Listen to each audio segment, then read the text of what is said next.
என்னையா போட்டோ எடுக்க வந்துருக்கீங்க? போட்டா எங்க மரம் மட்டை எல்லாம் போய் பவுரி எரியுது.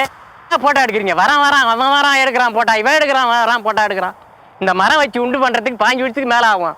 எங்க பிள்ளை பொண்டாட்டி என்னையா வருது? ரோட்டுக்கு போங்க, மயிறு போட்டோ எடுக்க வந்துட்டீங்க. போட்டா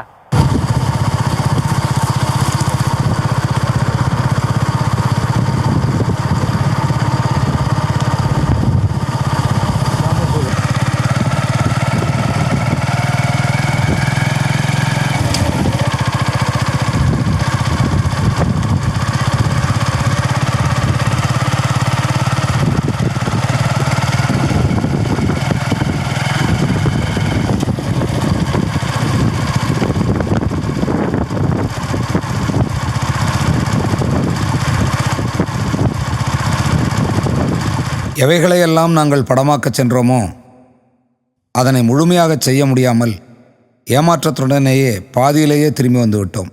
நாங்கள் பார்த்த பேரழிவுகளைப் போல் அந்த மக்களின் கோபமும் அதிகமாகவே இருந்தது. தங்களை பார்க்கவும் தங்களுக்கு ஆறுதல் சொல்லவும் உண்மையான அக்கறையுடன் இங்கு யாருமே வந்து பார்க்கவில்லை. எனவே நீங்களும் மரியாதையாக திரும்பி போய்விடுங்கள் என்கிற அவர்களுடைய எச்சரிக்கைகளை எல்லாம் சமாளித்து விட்டுத்தான் இந்த காட்சிகளை எல்லாம் படமாக்கி விட்டு வந்திருக்கிறோம். மணிக்கு 135 கிலோமீட்டர் வேகத்தில் தரையை கடந்த இந்த தானே புயல் இங்கு ஏற்படுத்தி விட்டு போன தடயங்களை சொற்களில் வடிக்கவோ பேச்சில் வடிக்கவோ எங்களால் முடியவில்லை. மக்களை சந்தித்து அவர்களுடைய துயரங்களை எல்லாம் நாங்கள் கேட்க முற்பட்ட போதெல்லாம் அவர்களிடமிருந்து பேச்சு எழவே இல்லை. தங்களின் எதிர்கால வாழ்வு எதை நோக்கி செல்கிறது என்பது தெரியாமல் குழம்பி போயிருக்கிறார்கள். மனநலம் குன்றிய நிலையில் சுனாமியில் இறந்தவர்களைப் போல நாங்களும் இறந்திருந்தாலும் பரவாயில்லை, நிம்மதியாக இறந்து போயிருப்போம், இப்போது தினமும் செத்து செத்து பிழைக்கிறோமே என்கிறார்கள். கடந்த ஆண்டு 2011 இறுதியில் டிசம்பர் மாதம் 30ஆம் தேதி தானே புயல் ஏற்படுத்தி விட்டு சென்ற பேரழிவுகளையும் இந்த மண்ணையும் மரங்களையும் மட்டுமே நம்பி வாழ்ந்த இந்த பகுதி மக்களின் துயரங்களையும் அவர்களின் தேவைகளையும் இந்த உலகத்துக்கு தெரியப்படுத்துகிற ஒரு சிறிய முயற்சிதான் இந்த ஆவணப்படம்.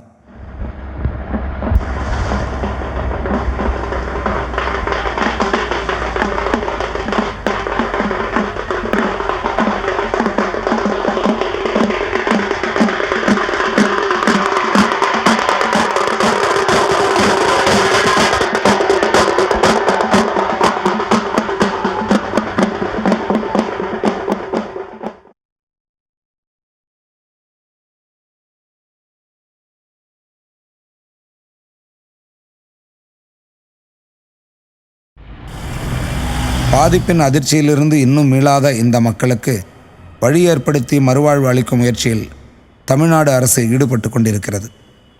நெடுங்கால வாழ்நாள் விவசாய பயிர்களான பலா, முந்திரி, தென்னை, மா போன்ற மரங்களை மட்டுமே நம்பி வாழும் இந்த பகுதி 90 விழுக்காட்டு மக்களுக்கு குறுகிய கால பயிர்களுக்கு ஏற்கனவே வழங்கப்படுகின்ற நிவாரணங்கள் எதுவும் பொருந்தாது. மரப்பயிர்களுக்கு வழங்கப்படுகின்ற நிவாரணம் இதுவே முதல் முறை என்பதால் உயிரிழந்த ஒவ்வொரு மரங்களின் அடிப்படையில் கணக்காய்வு செய்து மீண்டும் மரங்களை உருவாக்கும் நெடுநாள் திட்டங்களை ஏற்படுத்தி செயல்படுத்துவது என்பது உண்மையிலேயே அரசுக்கு சவாலான செயல்தான்.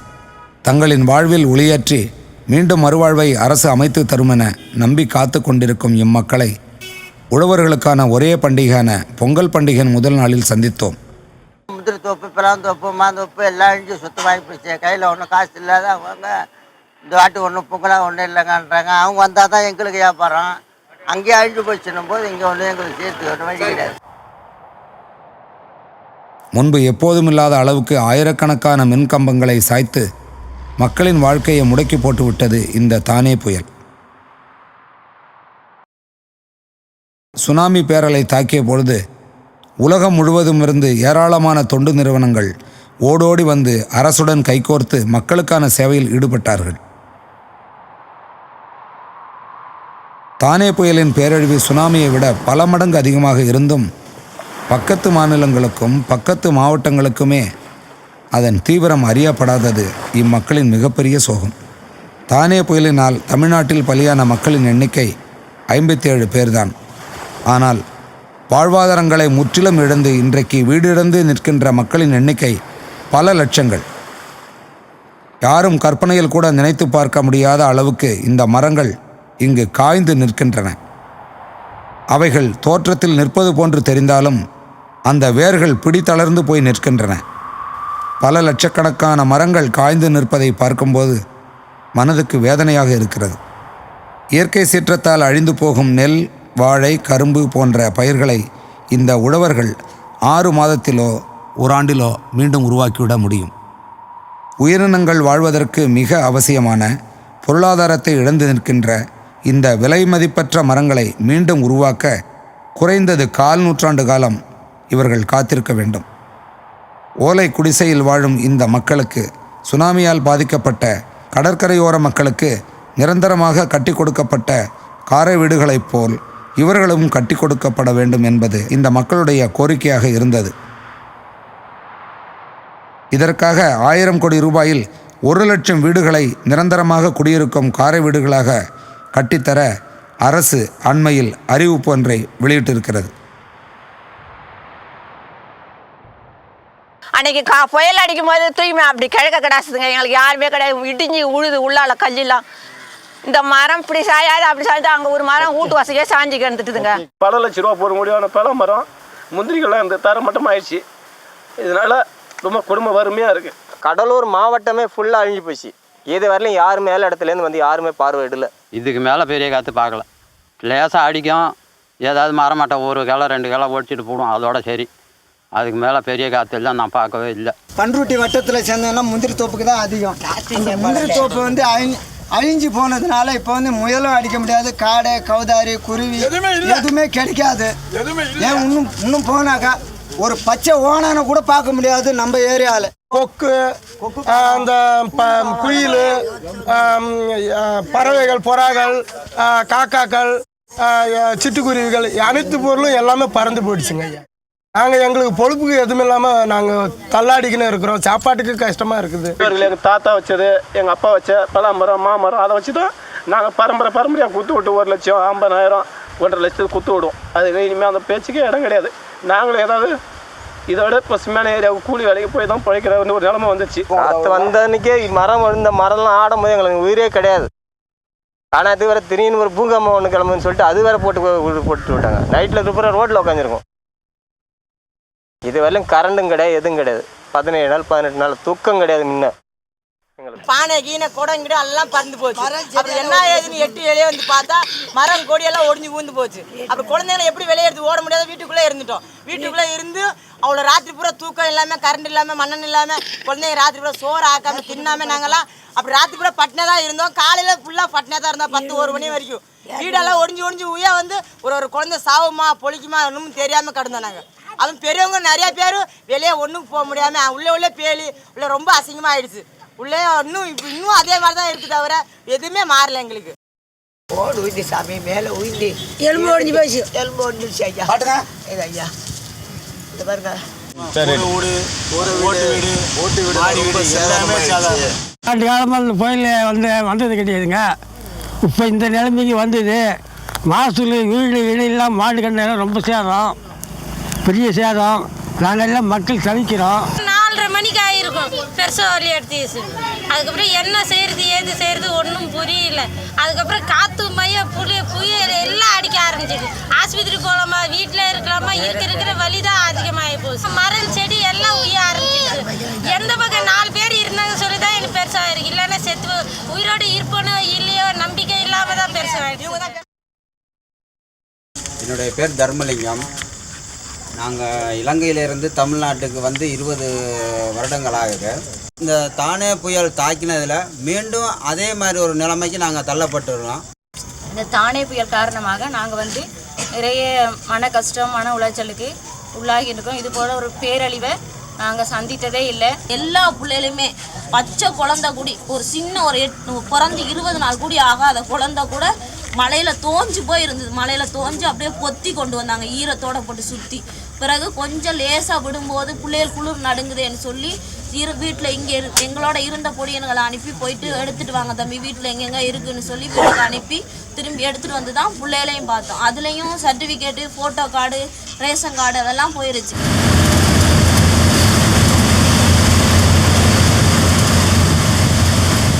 இந்த பகுதிகள் ஏற்கனவே ஆர்டேசியன் ஊற்றுப்பகுதியாக இருந்தவை. ஆனால் இப்போது 400 அடியிலிருந்து குடிநீர் தேவைக்கும் விவசாயத்துக்கும் நீர் பெறும் அவல நிலைக்கு தள்ளப்பட்டிருக்கிறது.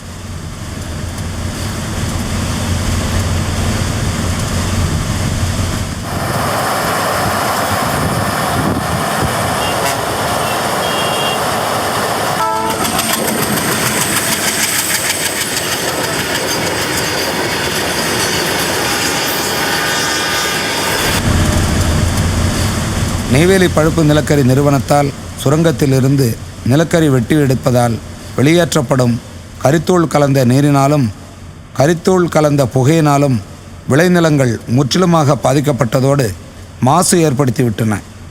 இந்த புகைகளினால் மக்களின் உடல் நலத்திற்கும் கேடு ஏற்பட்டது. சுரங்கத்திற்காக நிலங்கள் பிடுங்கப்பட்டு சொந்த மண்ணிலேயே அகதிகளாக வாழ்விழந்து தவித்து வரும் இந்த மக்களின் வாழ்வில் தானே புயலும் சேர்ந்து கொண்டு இவர்களின் வாழ்க்கையை சீரழித்து விட்டது.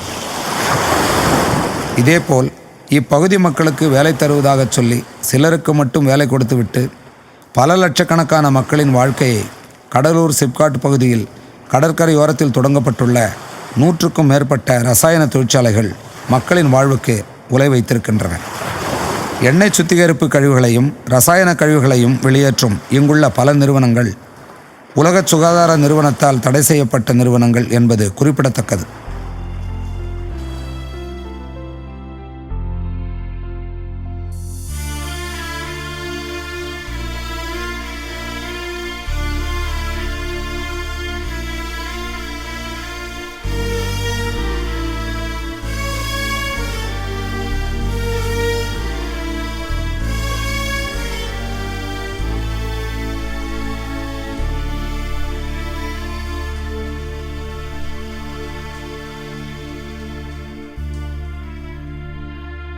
கல்வியிலும் பொருளாதாரத்திலும் மிகவும் பின்தங்கிய நிலையில் இருந்த இப்பகுதி மக்களை முன்னேற்றி வாழ்வு கொடுத்தது இங்கு அழிந்து நிற்கின்ற இந்த முந்திரி மரங்களும் பலாமரங்களும் தான். நட்ட 10 ஆண்டிலிருந்து 100 ஆண்டுகள் வரைக்கும் பலம் தரும் இந்த மாமரங்களும் பலாமரங்களும் முந்திரி மரங்களும் பருவ காலங்களில் எப்போதாவது பெய்யும் மழைநீரையும் குளம் குட்டைகளில் தேக்கி வைக்கப்பட்டு குடங்களிலிருந்து தலைச்சுமையாக கொண்டு வரப்பட்ட நீரினை மட்டுமே ஊற்றி வளர்த்து பாதுகாக்கப்பட்ட மரங்கள். இங்கு விழுந்து கிடப்பவை வெறும் மரங்கள் மட்டுமல்ல, அதனை வளர்த்த எங்களின் தாத்தா பாட்டிகளும் தான் என்கிறார்கள் இந்த பகுதி மக்கள். உழவு தொழிலில் மரியாதையின்றி வருமானமின்றி கிராமத்தை விட்டு நகரத்துக்கு இடம்பெயரும் இம்மக்கள் மீண்டும் இம்மரங்களை வளர்த்தெடுப்பது என்பது மிக பெரும் சவாலான காரியம்தான். இந்த புயல் அடிச்சதுனால எவ்வளோ நஷ்டமாச்சு. வளையல் வண்டி, மரம் நட்டு, வீடு எவ்வளோ கஷ்டம் நஷ்டடியாக ஆயிடுது. அதுக்கு இங்கே 2500 பணம் கொடுத்தாங்க. நஷ்டடிக்கு இப்போ அரிசி கொடுக்குறாங்க. அவ்வளோதான். இதுக்கப்புறம் என்ன வரும்னு தெரியல. இந்த புயல் வரும்னு இதுக்கப்புறம் நாங்கள் இந்த மேலே எதிரே பார்க்கல. இவ்வளோ தூரம் நஷ்டமடி ஆகும் அப்படின்ட்டு எவ்வளோ கஷ்டமாக இருக்குது. இந்த செஞ்சதுக்கெலாம் அப்புறம் எவ்வளோ சம்பாதிச்சு எப்படி செய்ய போகிறேன்னே தெரியல.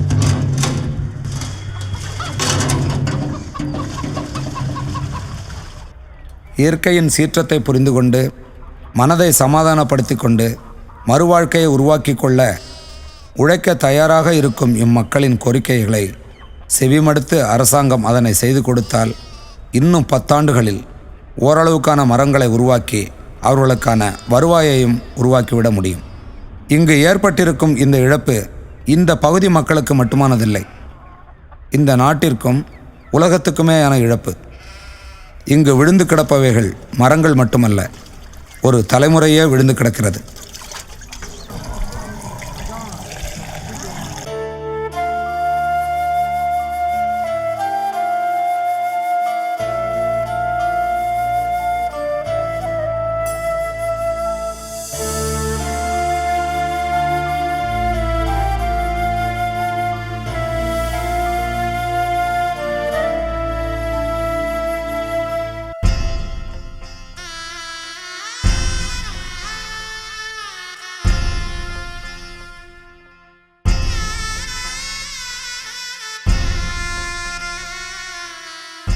என்ன தண்ணி எங்கேருந்து கொண்டு வரீங்க? 2 கிலோமீட்டர் கொண்டு வராங்க. 5 நாளாக அவங்க கிணறு வந்து அதனால குடி தண்ணி இல்லாமல் போய் 2 கிலோமீட்டர் போய் தண்ணி தூக்கின்னு வரோம். புயல் ரொம்ப சேதம் உங்களுக்கு? ஆமாங்க. பயங்கரமாக சேதம். முந்திரி தோப்பு, பலா மரம், செவுரு விழுந்து போச்சு. எங்களுக்கு சாப்பாட்டுக்கே வழி இல்லாமல் வந்து கூலி வேலையே கிடையாதுங்க எங்களுக்கு. இப்போ எல்லாம் மரம் மட்டை வாழை எல்லாம் போயிட்டுங்க. எல்லாம் போயிட்டுது. நாங்கள் என்னதான் பண்ணுறதே தெரியலங்க. எதுவும் கிடையாது எங்களுக்கு. நாங்கள் அதை வச்சு நாங்கள் சாப்பிட்டு கொண்டு இருந்தோம். எங்களுக்கு எதுவுமே இல்லைங்க. நாங்கள் எப்படி சாப்பிட்றது? நாங்கள் என்ன பண்ணுறது தெரியல. கிடைக்க போகுது. கால் காணி இந்த அது சுத்தமாக அழிஞ்சிட்டுது. கடன் வாங்கி வீடு கட்டிருக்கேன். எங்கள் வயசான கிழவரு நானும் எங்கே தான் போய் சாவறதே தெரியல. பசங்க 2 பசங்க, ஒருத்தன் கண்ணால மயின்னு போயிட்டான். ஒரு பையன் போன வருஷம் செத்துட்டாங்க. எங்களுக்கு யாரும் ஒன்றும் கொடுப்பாரு கிடையாதுங்க. எங்களால் கஷ்டப்பட்டு சாப்பிட்றதுக்கும் முடியாதுங்க. வயசாகிடுதுங்க.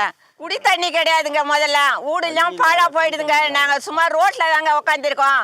கண்ணு காம்பு வச்சுமே நாங்கள் சாப்பிட முடியாதுங்க. இருந்தது பூரா அழிஞ்சிட்டுதுங்க. ஒரு மெட்டியில் 30 வருஷம் சர்வீஸ் சார். அவர் சம்பாதிச்சு அனுப்பின காசை வச்சு இந்த நிலப்படம்லாம் வந்து வாங்கி மோட்டர் போட்டு அந்த புள்ளியோட படிக்க வச்சு எது அவளுக்கு கஷ்டப்பட்டு புள்ளியோட கூட அவளுக்கு அவன் தான் வளர்க்கல சார். இந்த மரத்தை அவளுக்கு அவன் தான் புள்ளியோட அருமையாக வளர்த்தேன் சார். இந்த கண்ணு ராத்திரி பகல் கரண்ட் இல்லாத நேரத்தில் எல்லாம் தண்ணி கட்டி ரொம்ப கஷ்டப்பட்டு வந்து விவசாயம் பண்ணணும் சார். இந்த வருமானம் வர நேரத்தில் எங்களுக்கு இது போல் காற்றடிச்சு சுத்தமாக அழிஞ்சு போகணும் சார். எங்களுக்கு வேறு வழி இல்லை. இப்போ எங்கள் பிள்ளை வழியாக பாண்டியில் இருக்குது. அதுகளுக்கும் ஒரு 10 பைசா வழி சேர்த்துக்கு எங்களுக்கு வழி இல்லை. பேர பிள்ளைய படிக்குது. எதுக்குமே வழி இல்லை சார். எங்களுக்கு வந்து இதை கொண்டு தான் வந்து இப்போ 5000த்துக்கு 5 லட்சத்துக்கு குத்து விட்டுருக்குது. குத்துக்காரன் பணம் கட்டிருக்கான். திருப்பி அந்த பணத்தை கொடுக்கறதுக்கு வழி இல்லை. தண்ணி கிடையாது, எதுவும் கிடையாது. அவருக்கு இந்த காற்றடிச்சதுலேருந்து மூளை கோளாறு மேலே அவர் வந்து சரியில்லை. அவருக்கு மனசு 60 பலா மரம் வச்சுருந்தோம். அதான் நாங்கள் சாப்பிட்டுக்கணும் வந்து ஆதாயமே. மறுபடியும் அதில் வந்து பாவச்செடி பொள்ளஞ்செடி போட்டுக்கணும் இருந்தோம். அதுவும் கால் காணி பூட்டுது. அது 20,000 செலவு பண்ணோம். 20,000 செலவு பண்ணால் தான் எங்களுக்கு 10 ரூபா கிடைக்கும். அதை கொண்டு தான் நாங்கள் சாப்பிட்டுன்னு வந்தோம். இந்த 60 பலா மரமும் பழத்தில் 25,000க்கு 30,000க்கு விடும். அதான் எங்களுக்கு 5 பேருக்கு 5 பிள்ளை எங்களுக்கு. அதான் எங்களுக்கு சாப்பாடு. இல்லை அப்போனா கூலி வேலைக்கு போவோம். அதுவும் இல்லை. முந்திரி இருந்தது 1 ஏக்கர், அதுவும் போயிட்டுது. நாங்கள் அனாமத்தான் இருக்கோம். இப்போ ஏதாவது ஆதரவு கொடுத்தா தான் நாங்கள் பிழைக்கலாம்.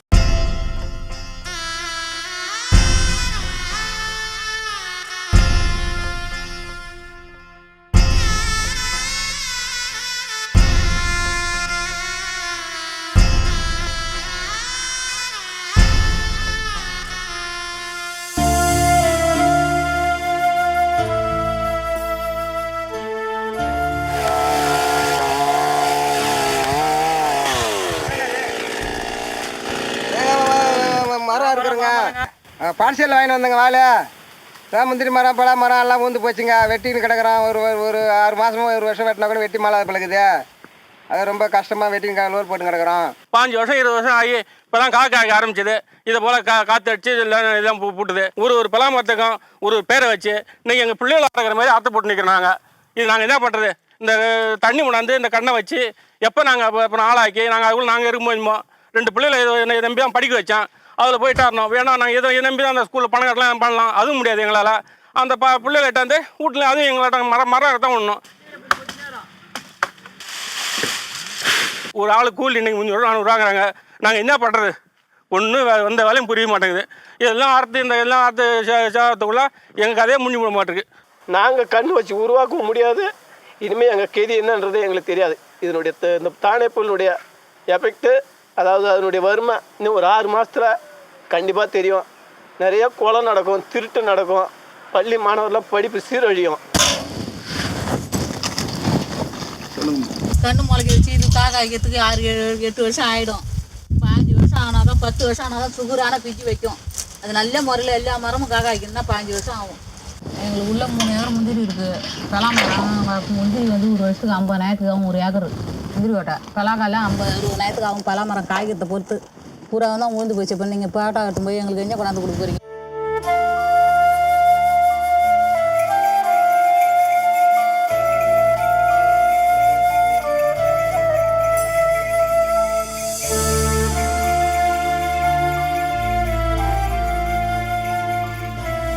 ஆற்று மணலை தொடர்ந்து அள்ளுவதாலும் குளம் குட்டைகள் பாதுகாக்கப்படாததாலும் இந்த பகுதி நிலத்தடி நீர்மட்டம் மிகவும் கீழே பாதாளத்துக்கு போயிருக்கிறது. புதிய கன்றுகளை உருவாக்குவதற்கு முன் நிலத்தடி நீரை பாதுகாக்கவும் குளம் குட்டைகளை உருவாக்குவதும் பழையவற்றை கணக்கெடுத்து புதுப்பிப்பதும் மிக அவசியமாக இருக்கிறது. இப்பகுதியில் மீண்டும் மரங்களை வளர்ப்பதற்காகவும் மக்களுக்கு வருமானத்தை உருவாக்கி தருவதற்காகவும் ஓராண்டு திட்டமாக தமிழ்நாடு அரசு ஒரு புதிய திட்டத்தை உருவாக்கியிருக்கிறது. இதற்காக பலாக்கன்றுகளையும் முந்திரி கன்றுகளையும் மற்றும் மரக்கன்றுகளையும் அவைகளுக்கான இடுபொருள் பூச்சிக்கொல்லி மருந்துகளையும் வழங்குவதாக அறிவித்திருக்கிறது. முந்திரி கன்று தான் பழங்கன்று தரேன்னு சொல்கிறாங்க. அந்த கண்ணை வச்சு நாங்கள் ஒன்றும் பண்ண முடியாது. நீங்கள் இருக்கிற முந்திரி ஊந்ததுக்கு ஒரு ஏக்கருக்கு 25,000 30,000 செலவாகும் வெட்டி எடுத்து வெளியே வர்றதுக்கு, வெட்டி சுத்தம் பண்ணுறதுக்கு. திரும்பி இந்த கண்ணை வச்சுட்டா திரும்பி எங்களுக்கு தண்ணிக்கு நாங்கள் என்ன பண்ணுறது? திரும்பி எங்களுக்கு விவசாயத்தில் ஏதாவது லோனோ ஏதோ கொடுத்து இந்த லைன் மோட்டர் போகிறது எங்களுக்கு உதவி செய்ய தண்ணிக்கு ஏற்பாடு பண்ணணும். அப்போ தான் எங்கள் நாங்கள் திரும்பி பழைய வாழ்க்கைக்கு வரணும்னா 10 வருஷமாக ஆகும் குறைஞ்சது. அது நிலைமைக்கு வரணும்னா எங்களுக்கு கவர்மெண்ட்டு ஏதோ போதுமான 10 வருஷத்துக்கு தேவையான உதவி செய்யணும். வீராணம் திட்டம்னு ஒரு திட்டங்க. அது இங்கேருந்து அதாவது வீராணம் ஏரிலேருந்து கொண்டு போய் சென்னை கொண்டு போகிறாங்க. இன்னும் தண்ணி விலையும் கம்மியாக போச்சு. இது அதான் உண்மை நடந்தது. தண்ணி விலையும் கம்மியாக போச்சு. தண்ணி விலை போர் போட்டு இங்கேருந்து தண்ணி எடுத்து மெட்ராஸ் கொடுக்குறோம். எங்களுக்கு தண்ணி கிடைக்கல. பார்த்துக்காரு நீர்மட்டம் உள்ளே போயிடுச்சு. அரசாங்கம் முடிஞ்ச வரைக்கும் ஏதோ செய்யணும்னு நினைக்கிறேன்.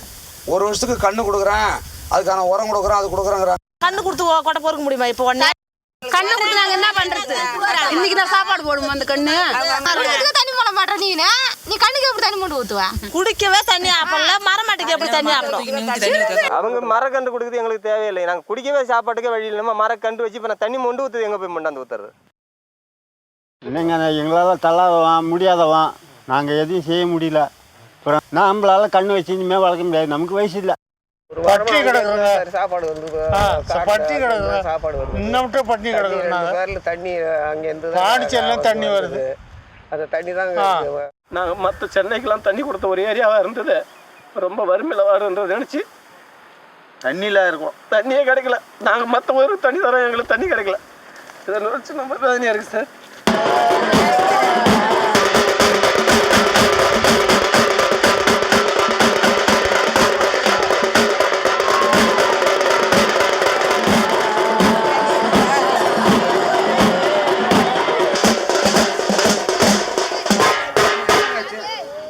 காற்று மழை அடிச்சதுனால கரண்ட்டு போச்சு. குடி தண்ணிக்கு ரொம்ப தூரம் போனால் தான் தண்ணி, இல்லாட்டா இல்லை. 14 நாள் வரையிலும் கரண்ட்டே வரல. கரண்ட்டு இல்லாத என்ன பண்ணும்? குடிக்கிறதுக்கு தண்ணி இல்லை. அது தண்ணி தூக்கார போச்சு. அது மாசமாக இருந்த பொண்ணு இடுப்பில் அடிபட்டு குடத்தை வச்சுன்னு வரும்போது அடிபட்டு ஆஸ்பத்திரிக்கு இடுப்பு வலிக்குதுன்னு நாங்கள் ஆஸ்பத்திரிக்கிட்டு போனோம். அங்கே ஆஸ்பத்திரிக்கு போன உடனே குழந்தையும் இறந்து போச்சு, அதுவும் இறந்து போச்சு.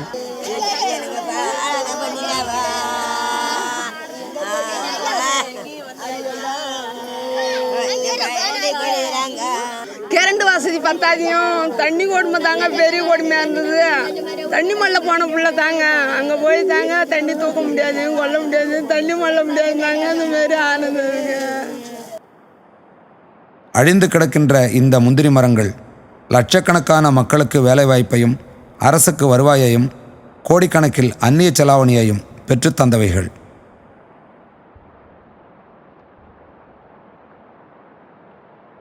முந்திரி தோலிலிருந்து பிழிந்தெடுக்கப்படுகின்ற இந்த எண்ணெயின் மூலம் பல தொழில்கள் நடந்தன. அந்த தொழில்கள் எல்லாம் இனி என்னவாகும் என்பது தெரியவில்லை.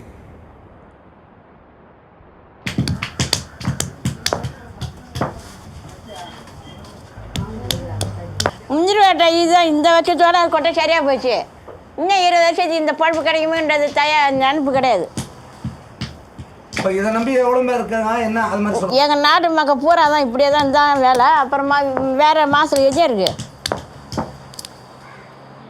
எங்கள் ஊர் ஆண்களும் பலாக்காய் வெட்டி போவாங்க, நாங்கள் முந்திரி கொட்டை உடைப்போம். எங்களுக்கு ஏதாவது பணம் உதவி செய்யணும். இந்த மரம் வெட்டுறதுக்கோ போகிறதுக்கோ எதோ நிதி கொடுக்குறேன். நாங்கள் அதுவும் கொடுக்கல. எங்களுக்கு வீட்டுக்கு 2500 ரூபா கொடுத்துருக்காங்க. அதை வச்சு தான் இப்போ நாங்கள் சாப்பிட்டுக்கணும் வரும் 5 நாளாக. வீடு சரி பண்ண கொடுத்த பணத்தை என்னத்தை ஏன் சாப்பிட்றீங்க? அப்புறம் சாப்பிடா போனால் நாங்கள் என்ன செய்யறது? கொஞ்சில் தான் கொத்திக்கின்னு தான் இருக்கும். அப்புறம் அந்த கூலி வேலைக்கா போக முடியுது? அவங்க கொடுக்குற காசுக்கு ஓடு கூட பூரா காலியாக ஓடி போச்சு. ஓடு எங்கேருந்து வாங்கிறது? மாட்டணுன்னா எப்படி வாங்க முடியல. 2500 ரூபா கொடுக்குறாங்க. 2500 ரூபாயில் நாங்கள் செத்தை பீச்சி ஏட்டா வாழ்றதுக்கு கூலி 2500 ரூபா ஆகும். 5000 மொத்தம் கூலி ஆகும் அந்த கூட சுத்தம் பண்ணுறதுக்கு. நாங்கள் அதில் 2500 ரூபா வாங்கி நாங்கள் இன்னும் மனுஷால் புல்லு பொண்டாட்டிலாம் சாப்பிட்டு காலம் போகிறது இந்த அப்புறமேலுக்கு. பெஞ்சு ஏதாச்சும் இது கவர்மெண்ட்லேருந்து ஏதாச்சும் எங்களுக்கு ஏதாச்சும் உதவி செய்வாங்கன்னு நினைக்கிறோம். செய்யலைனாக்கா அப்புறம் ஏதாச்சும் வெளியூருக்கு போக வேண்டியது தான் கூலி வேலை பார்த்துக்கின்னு. அவங்க குடும்பத்தை அவங்க சாக்கடையாக பார்க்குறாங்க. யார் குடும்பம் எங்கே கேட்டாலும் கேள்வி இல்லைன்னு இருக்கிறாங்க. ஓட்டு கேட்க வர அன்னைக்கு தான் மனையாக வந்து கூழ கும்பிடா ஊந்து கும்பிட்றாங்க, காலை கும்பிட்றாங்க, காலை தொடுறாங்க, அம்மான்றாங்க, ஐயான்றாங்க. நாங்கள் இப்போ எங்கே கிடக்கணும் கூட எங்களை யாருமே பார்க்கல. என்ன செய்கிறீங்கன்னு கேட்கல. எவ்வளோ போய் பள்ளிக்கூடத்தில் ஒண்டலாமா இல்லை யாராவது மெத்த வீடு கட்டினாங்களா அதில் கூரையில் ஒண்டலாமான்னு பார்க்குறோம் நாங்கள். எதுக்கு பாப்பா அதுக்கு அழுகுது? அது பசிக்கு அழுகுது. பசிக்கு என்ன இருக்குது, நம்ம கையில் 1 ரூபா கூட இல்லை, எது வியாபாரம் கூட இல்லை, எது தொழில் கூட இல்லை. அப்புறம் பசி நம்ம சாப்பிட்டு தான் அது சாப்பிட முடியும். சரி தாய்ப்பால் கூட குடிக்க முடியல, நம்ம சாப்பிட்டு தான் அதுக்கு தாய்ப்பால் கிடைக்கும், அதுவும் இல்லை. ரொம்ப கஷ்டமாக இருக்குது. எந்த ஒன்றையும் எல்லாம் பைபாஸ் இல்லை. தலை போனால் சொல்கிறீங்களா வரும்ன்ட்டு நேராக மடப்பட்டால வந்து அப்படி பார்த்துட்டு அப்படியே பைபாஸ்லேயே போயிட்டு இருக்காங்க. கிராமத்துள்ள வரணும் சார், என்ன பாதிப்புங்கிறத போதும். இது வரையும் வரலைங்க. இது வரையும் இங்கே வந்த ஆளு நீங்கள் ஒரே ஆள் தாங்க, வேறு யாரும் இது வரையும் இங்கே வரவே இல்லை. நான் என்ன கேட்குறேன், 4 அமைச்சர் இப்போ முதலமைச்சர் இதை பார்ப்பாங்க, அவங்களுக்கு என்ன சொல்ல வரீங்க? மாவட்டத்தை வந்து பேரிடர் மாவட்டமா அறிவிக்கணும். இது அடுத்தது பள்ளி எந்த பொருள் வாங்கினாலும் 10 ரூபாய் நாங்கள் விவசாயி வாங்கியிருக்க கடன் அறவே தள்ளுபடி பண்ணணும். கடலூர் மாவட்டத்தில் விவசாய வளர்ச்சிக்கு நீங்க எல்லாமே முதலீடு ஒரு ஏக்கருக்கு அவன் யார ஏக்கருக்கு பணம் வச்சுக்கணும், நிலம் வச்சுக்கணும், வட்டியில கம்மியோன்னா. இனிமே இயற்கையான மழை, அதுக்கு முன்னே வந்து இயற்கையாக வச்சு கண்ணு வச்சாங்க. ஆடியில் மழை பெய்யும், அது அப்போ மழை பெய்யும், சீசனுக்கு தகுந்த மாதிரி மழை பெஞ்சு கண்ணு மழையே கிடையாது. இப்போலாம் அதெல்லாம் மாறி போச்சு. கார்த்திகை மாதத்துலேயே மழை போர் வசதி செஞ்சு தரணும். அந்த ஒரு 4 ஏக்கர் இருக்குன்னா கண்ணு வச்சு உருவாக்குறதுக்கு நீங்கள் போர் வசதி செஞ்சு தரணும்.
இது வெட்டி எடுக்கணுன்னா நிறைய செலவாகுங்க.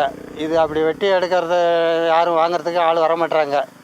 வரவங்க கொஞ்சம் நெஞ்சம் கேட்குறாங்க, அப்புறம் போயிடுறாங்க. இப்படியே கிடக்கு பொருள் வேஸ்ட் ஆகுது. அப்படி இருந்து இந்த வெட்டாத பாய்ச்சின்னா இதில் வண்டு ஒரு மாதிரி வெள்ளை புழு உண்டாகும், கடுக்காயிரம் வரும். அதனால் மக்களுக்கு பாதிப்பு வரும். அதனால் அரசாங்கமே எடுத்துக்கிறேன் ஏதாவது எங்களுக்கு உதவி கொடுத்தா எங்களுக்கு கொஞ்சம் வாய்ப்பாக இருக்கும். இல்லைன்னா நாங்கள் பாதிக்கப்பட வேண்டியது தான்.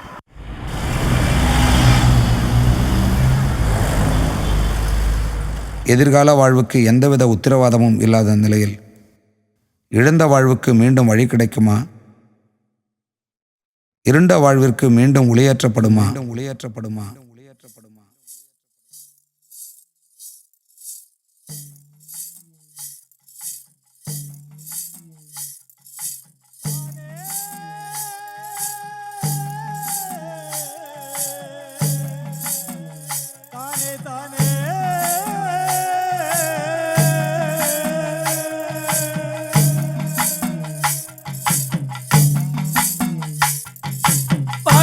பாட்டி வச்ச மரம் பரம்பரையா வந்த மரம், அப்ப ஆத்தா வச்ச மரம் ஆதரவா நின்ன மரம், அப்ப ஆத்தா வச்ச மரம் ஆதரவா நின்ன மரம்.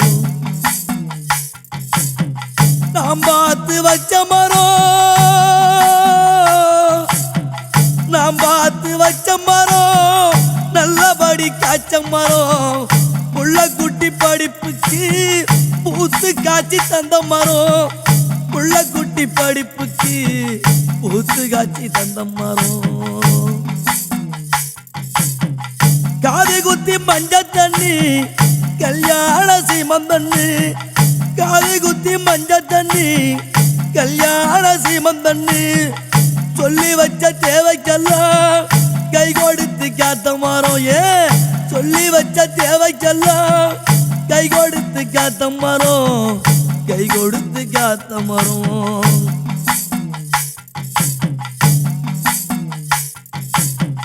சண்டை வரும் நேரத்திலே அப்பங்கிட்ட பாட்டம் சொல்வான். சண்டை வரும் நேரத்திலேயே அப்பங்கிட்ட பாட்டம் சொல்வான். உன் காசு எனக்கு எதுக்கு, உன் காசு எனக்கு எதுக்கு, விட்டுடும் மயந்தோப்பு கருமாதி செலவுக்கும், கருமாதி செலவுக்கும் காசு தரும் நட்ட மரம்.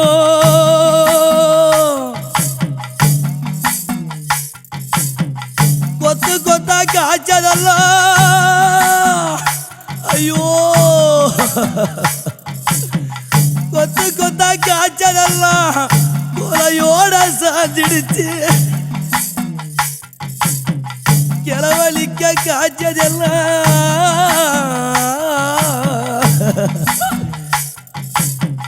கிளவழிக்க காய்ச்சதெல்லாம் கிடுகிடுன்னு விழுந்துடுச்சு, கிடுகிடுன்னு விழுந்துடுச்சு. படையல் போட்ட சாமி எல்லாம், ஐயோ படையல் போட்ட சாமி எல்லாம் பார்க்காம போயிடுச்சு. காவ காத்த சாமி எல்லாம், காவ காத்த சாமி எல்லாம் கைவிட்டு போயிடுச்சு. பாவாட ராயனுந்தா, பாவாட ராயனுந்தாய பிறந்தோப்ப காக்கலையே. ஐயோ பாவாட ராயா, முனியப்ப சாமியுந்தான், முனியப்ப சாமியுந்தாய முந்திரிய காக்கலையே, முந்திரிய காக்கலையே, முந்திரிய காக்கலையே. யாரு விட்ட சாபம் இதோ, யாரு விட்ட சாபம் இதோ, ஐயோ அத்தனையும் போயிடுச்சு. யாரு விட்ட சாபம் இதோ அத்தனையும் போயிடுச்சு. தானே புயல் அடிச்ச அடி, ஐயோ தானே புயல் அடிச்ச அடிய தலைமுறைய சாஞ்சிடுச்சு, தலைமுறைய சாஞ்சிடுச்சு, தலைமுறைய சாஞ்சிடுச்சு, தலைமுறைய சாஞ்சிடுச்சு.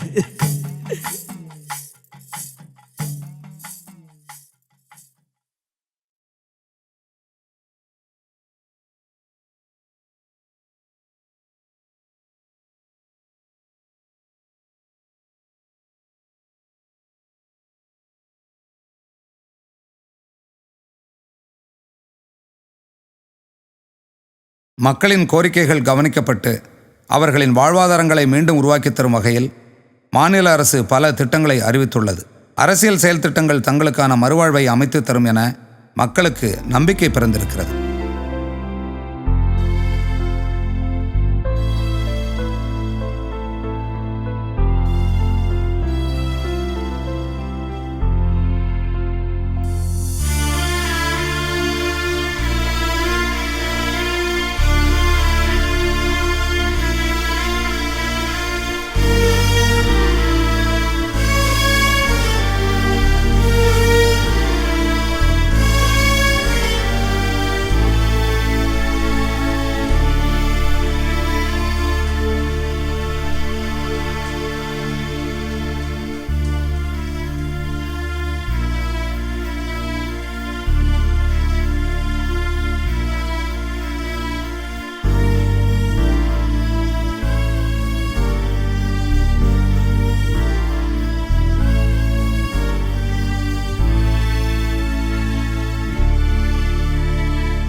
பாட்டன் பாட்டி வச்ச மரம் பரம்பரையா வந்த மரம் அப்ப ஆத்தா வச்ச மரம் ஆதரவா நின்ன மரம் அப்ப ஆத்தா வச்ச மரம் ஆதரவா நின்ன மரம்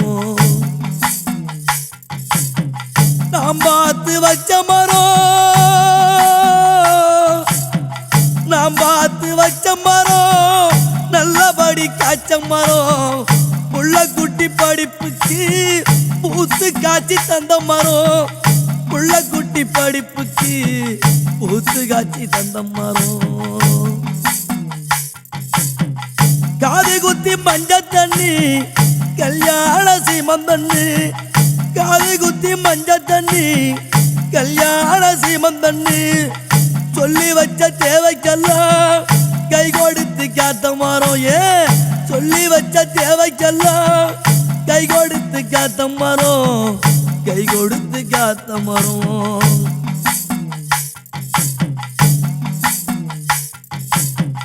சண்டை வரும் நேரத்திலே அப்பங்கிட்ட பாட்டம் சொல்வான் சண்டை வரும் நேரத்திலேயே அப்பங்கிட்ட பாட்டம் சொல்வான் உன் காசு எனக்கு எதுக்கு உன் காசு எனக்கு எதுக்கு விட்டுடும் மயந்தோப்பு கருமாதி செலவுக்கும் கருமாதி செலவுக்கும் காசு தரும் நட்ட மரம்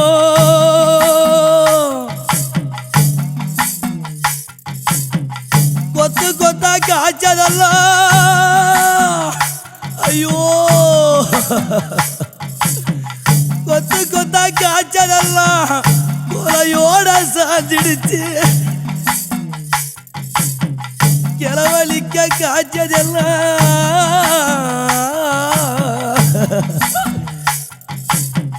கிளவழிக்க காய்ச்சதெல்லாம் கிடுகிடுன்னு விழுந்துடுச்சு கிடுகிடுன்னு விழுந்துடுச்சு படையல் போட்ட சாமி எல்லாம் ஐயோ படையல் போட்ட சாமி எல்லாம் பார்க்காம போயிடுச்சு